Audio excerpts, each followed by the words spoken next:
जब मरकज और रियासतों के दरमियान किसी मामले पर इख्तलाफ होते हैं तो आर्टिकल 131 का सहारा लेते हुए इसके मामले को रियासती हुकूमत सुप्रीम कोर्ट से रुजू हो सकती है और सुप्रीम कोर्ट का जो है रुख करने की बात केसीआर कर भी चुके हैं।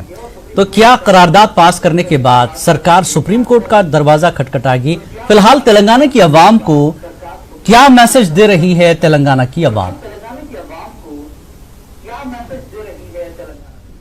अस्सलाम वालेकुम वरहमतुल्लाहि वबरकातुहू। मैं न्यूज़ 18 नेटवर्क के तमाम ज़ायरीन को मेरा सलाम और इंतज़ामिया को भी मेरी तरफ से सलाम।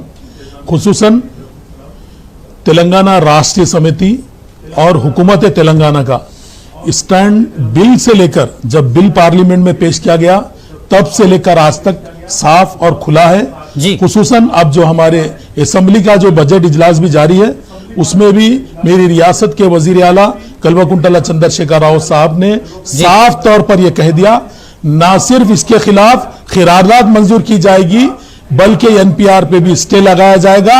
अगर जरूरत महसूस होगी, जरूरत नहीं बल्कि इंशाल्लाह जरूर उन्होंने सुप्रीम कोर्ट का भी दरवाजा खटखटा सकते हैं। और जहां तक हो सके 1 अप्रैल से काम शुरू होना है, तो क्या 1 अप्रैल से जो काम होना है उसको सरकार ने रोका है कि नहीं? क्योंकि वक्त कम है ना। एक दो दिन में आपको इसका अंदाजा हो जाएगा। इंशाल्लाह पूरे ऑर्डर्स भी जाएंगे। इंशाल्लाह तेलंगाना में एनपीआर नहीं होगा इंशाल्लाह। चलिए, बहुत बड़ा बयान आपका।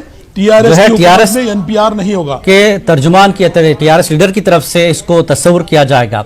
मुश्ताक मलिक साहब, एक बड़ी तहरीक आपने चलाई है। आप सीए के खिलाफ जो है एक बड़ा आपका बैनर रहा है हैदराबाद में। सवाल यह है, असेंबली में सिर्फ करारदाद मंजूर हो तो क्या काम चल जाएगा?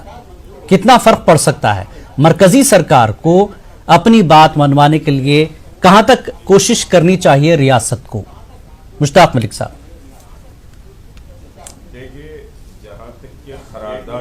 जहां तक के खरारदाद का मसला